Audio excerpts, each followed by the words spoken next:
Hello, everyone, and welcome to Leaning Green Michigan's PACE Community Lenders webinar, fostering partnerships with banks and credit unions. The webinar will consist of a brief overview and introductions from myself, followed by a presentation from Peter Klein.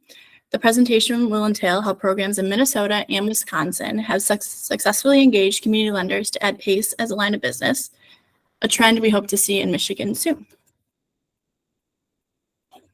At Leaning Green Michigan, we have a 4-person team who consists of Todd Williams, our president and general counsel, Mary Freeman, who is our owner and also the head of outreach, John Wiley, our associate counsel, and myself, the business and communications associate. Just to give a brief overview, at Leaning Green Michigan, we work as a third-party administrator of PACE on behalf of our local member jurisdictions. We currently serve 54 counties, townships, and cities in Michigan, comprising of over 74% Michiganders. Since 2015, we have completed 70 PACE projects for a total investment of $233 million. Our speaker today is Peter Klein, who works as the Vice President of Finance for the St. Paul Port Authority and the administrator of MinnPace. With that, I'll hand it over to Peter. Thanks for being here, Peter. Well, thank you very much, Megan. And Todd, thanks for the invitation. I am Pete Klein. I'm the Vice President of Finance with the St. Paul Port Authority. And the St. Paul Port Authority's main function in life is the redevelopment of brownfields. And so we've got more than 24 industrial parks that have created thousands of jobs. And I would hate to think of what St. Paul would look like had we not done those cleanups, because the private sector just doesn't have the appetite to clean up the pollution that we have. But then we do make it available for private sector businesses to create those jobs. Our current project is the Heights, which is an old golf course, which actually golf courses have significant pollution relating to arsenic that would go on the greens and the tee boxes. But our goal is to have 1 million square feet of light industrial, 1,000 jobs, and 1,000 units of housing, and to develop that into a net zero development. So basically producing the energy that it requires on site. So it's a exciting project, and PACE is going to be a very big factor in it. So today I'd like to just go over some basics about PACE. Then I'll cover a couple of slides just from a lender perspective, and then just show some of the examples of projects that we've accomplished over the last several years. So PACE essentially is just real estate financing. I get calls all the time wondering about the grant, and there isn't a grant associated with PACE. It is just financing, but generally speaking, the repayment is going to be less than the expected energy production or energy savings derived from the investment of the equipment. Project types, it can be retrofits, major retrofits, small. We do allow for a little retroactive financing in Minnesota. We kind of look for retroactive financing as a construction takeout, and we've limited it to generally 12 months after the certificate of occupancy. But gut rehabs, new construction has been our largest projects. Well, no, it hasn't. We just closed a really large rehab project, but new construction is a significant piece of our financing. So eligible expenditures, I noticed that it has seismic retrofits, and that doesn't really pertain to Minnesota, but in other states, they have incorporated other investments other than just strictly energy. So in Florida, it's hurricane preparedness. California, Oregon are seismic retrofits. In Minnesota, we just passed legislation for agricultural land enhancements. So we were working with Cargill, which is a Minnesota-based company. I think it's the largest privately held company in the world. And working with them to decarbonize their supply chain. And with this latest legislation, we're able to finance these agricultural land enhancement projects. But generally, just any kind of building. So traditional office, industrial, retail, hospitality, multifamily. We've done an awful lot of senior living projects, new construction, quite a few, more than a dozen hotels, anywhere from new construction to significant rehabilitation of existing buildings. But it's a wide variety, and we've done quite a few manufacturing projects as well. So what is the case for PACE?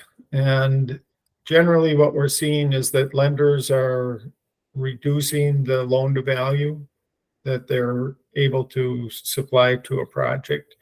So in this example, the primary mortgage lender is bringing their contribution to the capital stack down, maximizing it at 65%. And so a 25 or 35% equity stake for a developer is a higher percentage than they're used to. They could maybe replace some of that with mezzanine or second mortgage, but those are going to be much more expensive forms of financing. So PACE can come in, and in Minnesota, we're limited to 20% of the assessed or appraised value, but PACE can come in up to 20% and reduce that capital investment required by the developer. So we do work well with other kinds of pieces of the capital stack. So traditional bank financing, tax increment financing, solar credits, utility rebates. So we work quite well. We just closed a project, about a $10 million rehab of a building that was damaged in some civil unrest. But they wanted to rehab the building, and that project had a capital cash flow that was quite complex. So that one had new market tax credits involved. It had tax increment financing, historic preservation. In other areas, in the rural areas, we work with the REAP program, Rural Energy for America grant program. So we do work well with other kinds of incentives, utility incentives.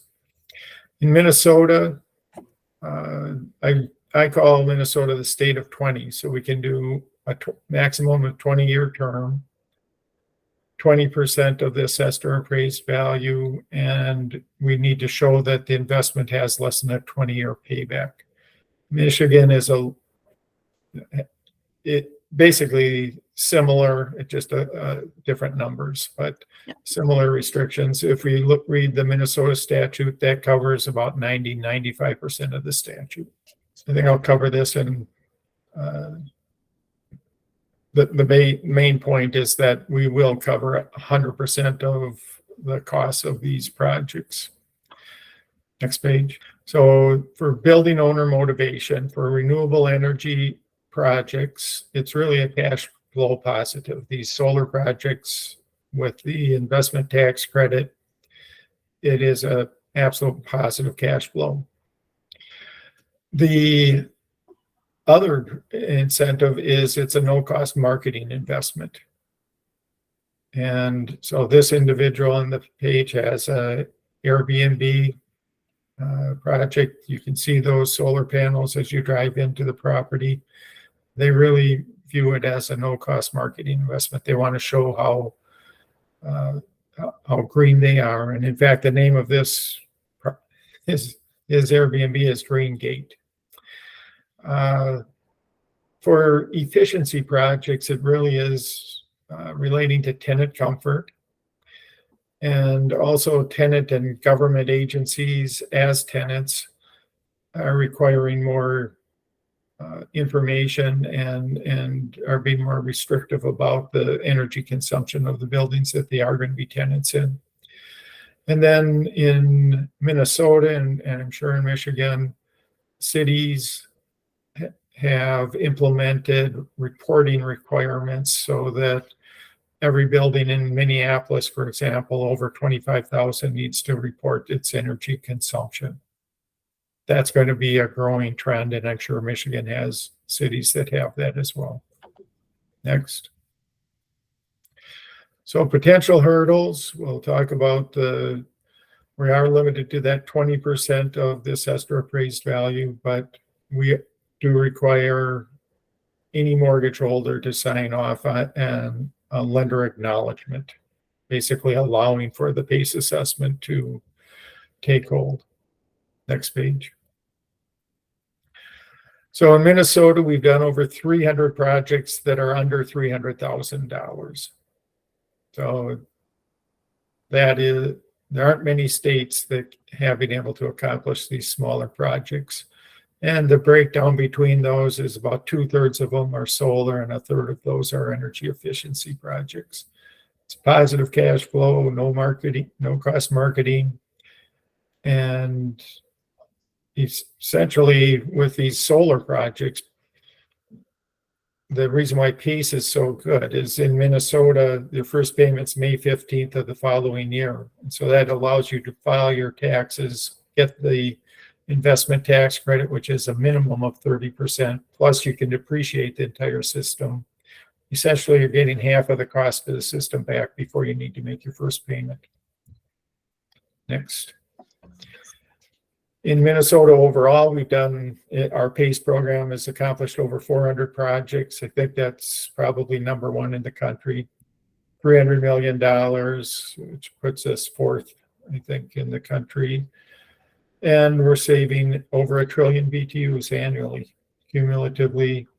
Not all of our projects, in fact, a very small percentage of the projects actually have job creation and retention, but they are creating and retaining jobs. And then the construction jobs is basically 1 job per $100,000 of construction costs. And that was an agreement between the states and the federal government on our reporting. Next. We cover, I'm sure there's a few more green or blue shadings that should go in there, but we cover most of the state of Minnesota, certainly 95% of the population. And I think we have joint powers agreements with 72 of the 87 counties in Minnesota. Where we don't have a joint powers agreement, we can get one. I just don't want to go in front of a county board without a real project. It's just easier for them to understand what we're doing when we have a real project. So the niche markets, as I talked about, renewable energy, because it really is a great investment these days. And particularly if you can be receiving these REAP grants on farms. It's just, I can't imagine not going forward with a PACE or a solar project, and PACE is a great way to finance those. Next. The multi-tenant buildings, we've done quite a few of those. And so as a niche, the property owner doesn't pay the real estate taxes, or they pay the real estate taxes. They don't usually pay the utilities. And so without paying the utilities, it's hard for them to invest in something that's going to reduce the utility costs. So they don't see a direct payback on those investments. So with PACE, because it's part of the property taxes, it can be passed through to the tenants in a triple net lease. So it's not this negative cash flow to the property owner, but it is, and it can be a positive cash flow to the tenants. And it's basically a wash then to the property owner. So that is a great niche. We've done quite a few towers in the metropolitan area. So now I want to get into a couple of slides that just really look at lender perspective. And so lender acknowledgement, lender consent was not required in Minnesota until this last year. In fact, in May, when the legislation was signed. But we always had it as a requirement. When the Department of Commerce asked me to take PACE on, I said, that's the only way I'm going to do it. And surprising to me, most of the time, well over 95% of the time, we get that lender acknowledgement signed off. And for every project that we've done where there has been a mortgage involved, we have received that lender acknowledgement sign off. So why would a mortgage holder allow this PACE assessment to basically leapfrog them in the food chain? So most of the time, the lender is maxed out at their percentage that they can lend towards a project. And the other, so they've already lent out what they can towards the project. Then this investment is going to improve the cash flow of the borrower because the repayment is going to be less than the energy savings or production. We're improving the value of the collateral. And the mortgage lender really remains in control because the PACE assessment cannot be accelerated, which means if I'm not paid, I can't declare default and declare everything payable. It has to be brought current, but it cannot be accelerated. So that really leaves the mortgage lender in control. And just as if the regular real estate taxes aren't being paid, they just need to bring those current. And the other big incentive for lender acknowledgement is that there's a lot of banks, most mortgage holders will sign off on PACE assessment. Next. So for this presentation, this really boils it down. Why would you want to be participating in PACE, be a lender in PACE? So in Minnesota, we've worked with more than 20, probably 24 community banks and credit unions to fund PACE projects. About half of our 400 projects have been funded this way. Either they are directly lending to the project and then using our PACE, we'll go using our PACE program to place the assessment,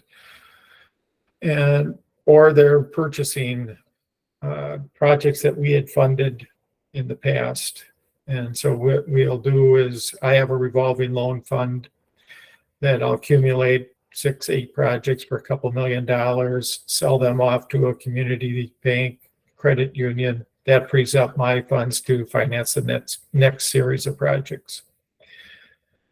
We have one credit union, and was actually the first private lender that I approached and to participate with us in PACE. And to date, they've funded well over 100 projects and $25 million. It did not go as smoothly as I had hoped at the beginning, but eventually they came around, and it is definitely a product that they offer to their clients, their borrowers.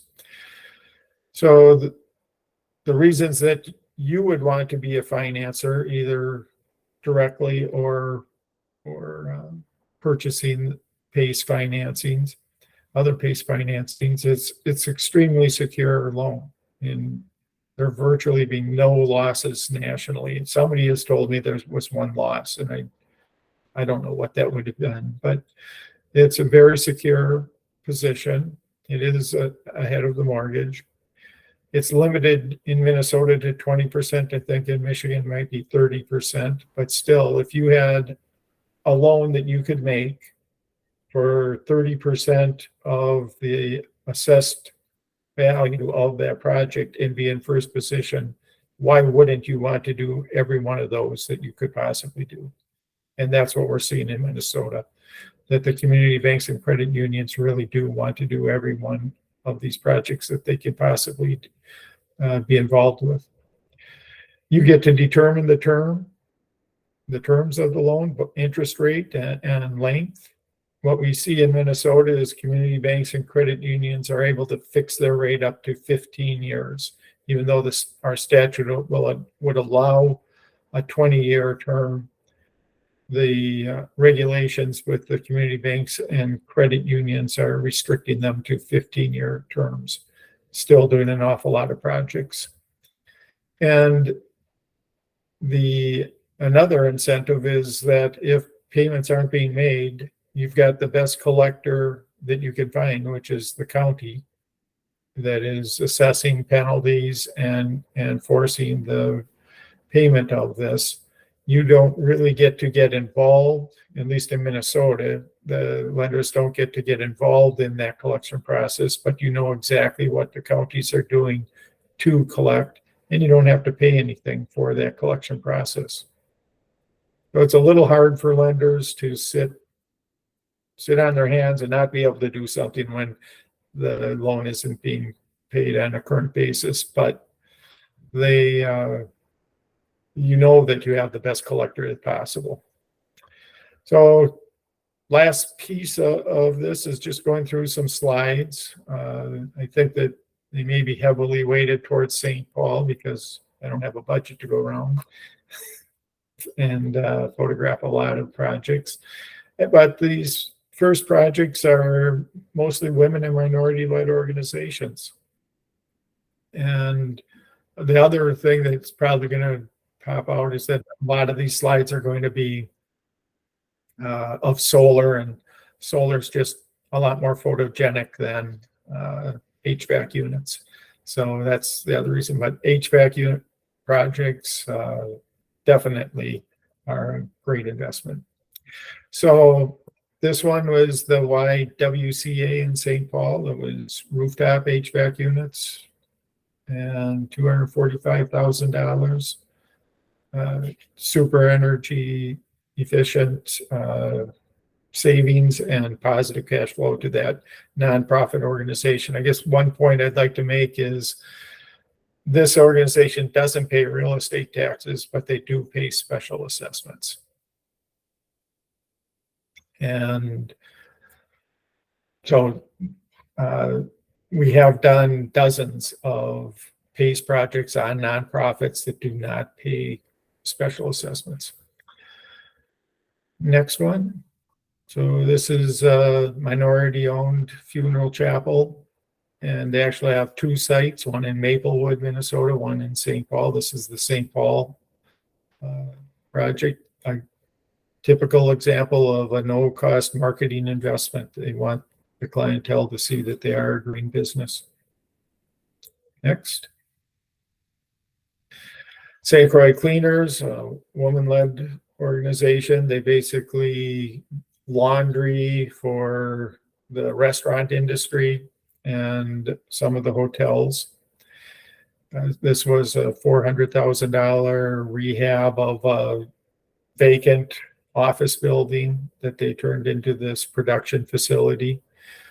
The couple interesting parts about this one is, so we funded this project a few years ago, lighting, HVAC, and motors, but they had another piece of the project that was that would recapture some of that waste heat off of the dryers and the washing machines. But the city of St. Paul wouldn't permit it until last month. And so now we're going forward to Ramsey County to place a $300,000 assessment this month for this heat recovery system. The interesting perspective for you is that financing is actually being done through a community bank. Highland Bank is going to be the financer of that $300,000 additional investment. Next. Apadana, the put solar on their facility. They are actually solar installers, but we did finance the solar on their office. They actually outgrew this space, and so now there's a new group that's in there taking advantage of solar energy. Yes, next. Jamez Staples there, he runs Northgate. This is in North Minneapolis, which is a very underserved community. And he's actually using this installation to train individuals from that neighborhood, that area, to become solar installers and to really create their own businesses and to become part of this exciting industry. Another example of a nonprofit, this was just lighting. These guys are up in Bemidji, Minnesota, and they rehab World War II planes, but it was a $25,000 LED lighting. The payback was probably 2-3 years at the most. And I'm sure that their eyes are grateful for this. I'm sure the intricate work that they have to do. The lighting is much better. Next. Vet clinic up on the North Shore. Superior, if the camera turned to the right, you'd see Lake Superior there. And just a solar project. You can see it's right at their entrance. And they want the solar, they want to save the money, but they also want it as a marketing tool. Next. Winona Rental, same thing. Great cash flow investment. Next. Deneen Pottery, they make these mugs and things out of clay and have company names on them. So it's a cool business. And in fact, on this one, the credit union that has done over 100 projects, they actually use this in their marketing, that the president of that credit union went into this and was making some clay pot or something. So that they use that as part of that credit union's marketing program. Next. And this is just to show we can do small projects and it's worth it for you to be looking at a small project, $34,000. Cliff Dweller, we funded, it wasn't just, that's Lake Superior. Wasn't just solar, we funded new doors and some other building envelope as part of this project. So the next series of projects are more new construction, just to show we can do that $25,000 project and $34,000 project. And then we can do the multi-million-dollar projects as well. And this was New Tech, which is bioscience business. It's the first entry into the University of Minnesota's bioscience complex, or not a campus, but anyhow, it's going to have several bioscience businesses. It's not that far away from the Mayo Clinic, just to the south of it by less than an hour. And this is the first one. This was about a $5 million financing. Next. Hotel Indigo. This was an old hotel. My wife used to work in the building next to it for Cray Research. And just a nasty ramp, but they're going through a rehab of this entire complex. This was about a $5 or $6 million PACE financing. The Rune, this is out in western Minnesota. This is an entire city block. Contained 3 gas stations. You can imagine the pollution that those left behind. They cleaned that up. It's going to be retail, restaurant on the main floor, 3 levels of housing above it. Very cool, impressive project out there. advanced volumetrics. They actually produce super insulated panels they're produced within the facility, and then they're shipped to construction sites. But extremely energy efficient facility. Their facility is extremely energy efficient, and they're helping other facilities with their construction. That created quite a few jobs. Vortex Cold Storage. The primary tenant is Johnny Pop's Popsicles. I don't know, Minnesota, they're pretty big. I think they're getting national. I'm not sure if how much of a impact they've had in Michigan yet, but they're produced up in the Twin Cities. This is more of a central distribution center for them. But this is the most efficient cold storage facility in the country, I'm told. This one, not too far from the previous one, same town. This is like the ugliest building you could ever imagine. It's an old, probably manufacturing turned into grocery that was empty for a decade, more than a decade, and just really ugly. And Pace came in with this one, $1 million of financing with Pace, and it's going to be providing greatly needed housing to the area. Next. This was our biggest project until May, but it was $20 million, new construction, hotel piece of the financing. And for your perspectives, this is an interesting one as well, because the primary owner of this is the primary owner of the Minnesota Twins, which is the Pohlad family, who actually own their own bank.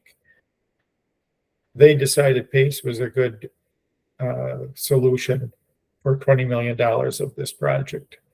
So if the Pohlad family feels that Pace is a good way to finance part of their construction project, other people should be thinking about it as well. Next.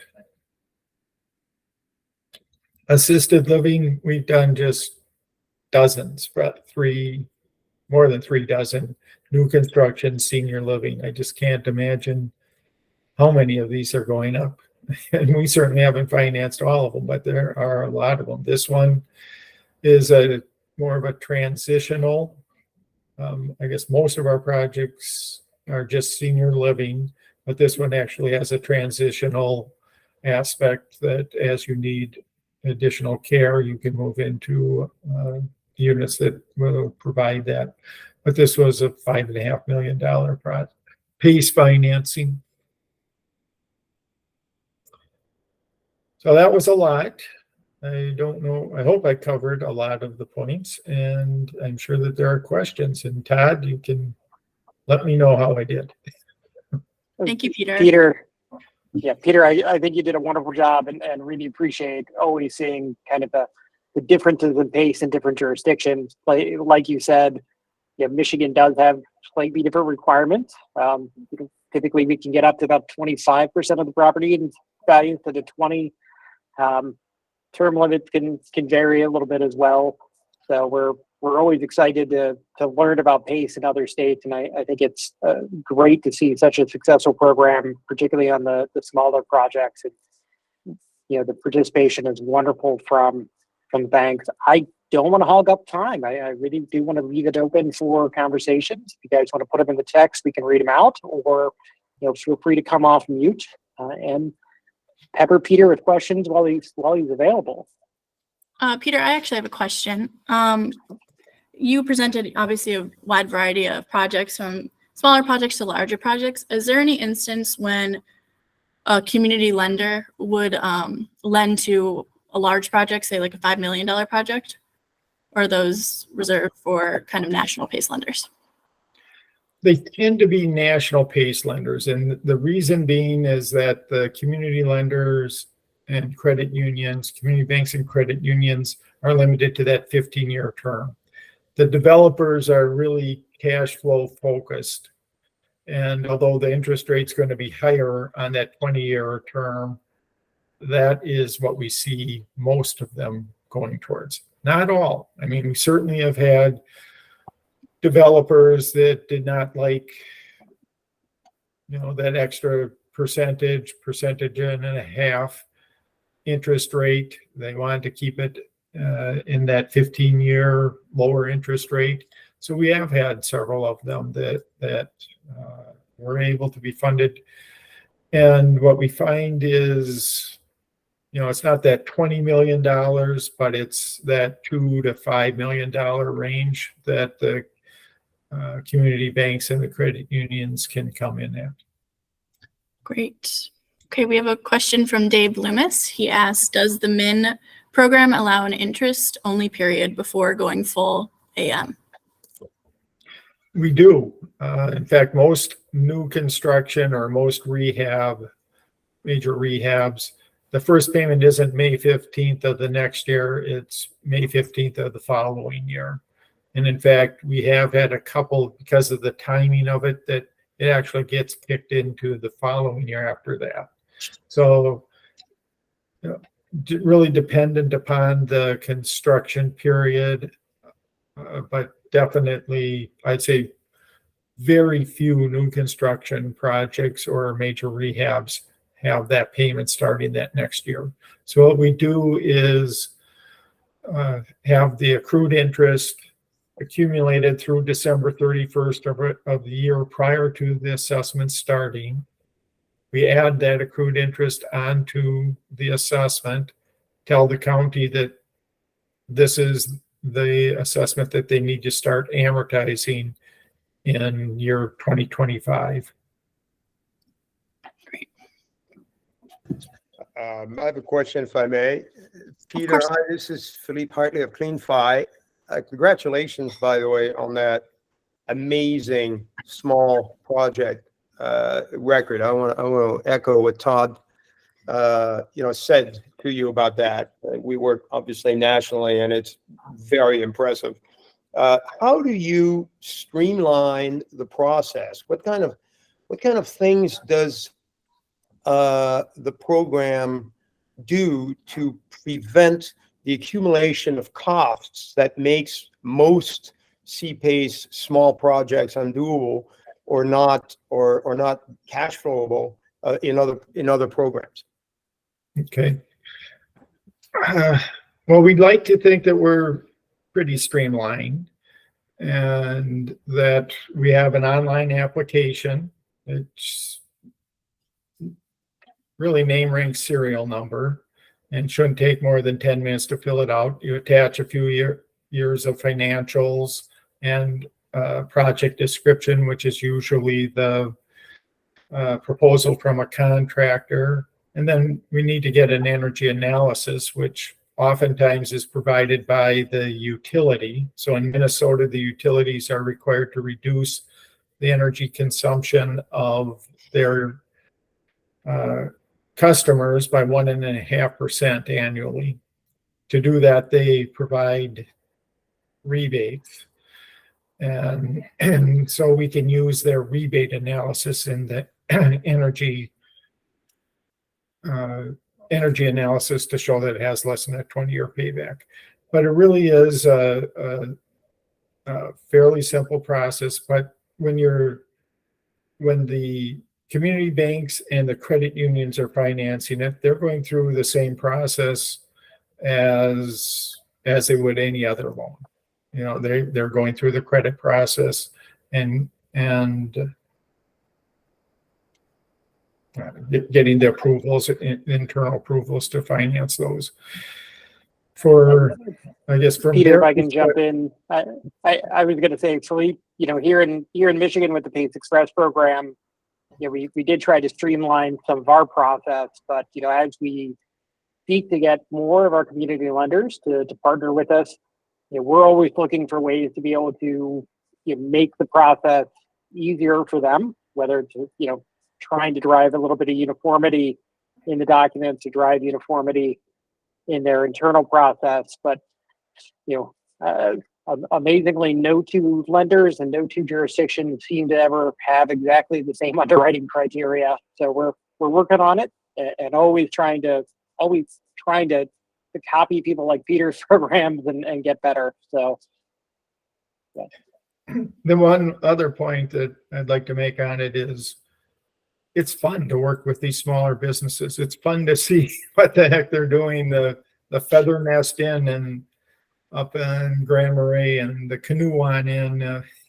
It's cool to see what these entrepreneurs are doing. It gets back to my CPA days where I can work with a business and help them out. So I really enjoy that. Okay, it looks like we have a question from Mary Freeman. How did community banks and credit unions get connected to PACE initially? And what did they need to get in place to open PACE as a line of business?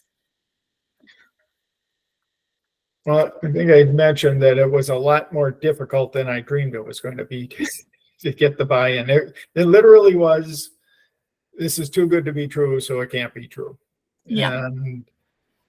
And that was with this lender that has done over 100 projects now. But as they actually sent somebody down to the PACE Nation Summit in Denver just to see if this thing was for real. And as they understood it, as they looked at and worked with their regulators as well,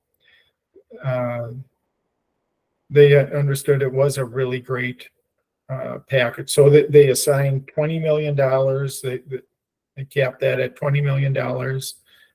They went through that. They've got another $20 million of their capital that they will throw at it. Once they blow through that, which could be as early as this year or next year, they're going to do another $20 million. Well, if there's no more questions, we're happy to give 15 minutes back to everyone. Thank you so much for listening. And Peter, thank you so much for presenting for us. It's really incredible what you've been able to do in Minnesota. Thank you. Thanks, everyone.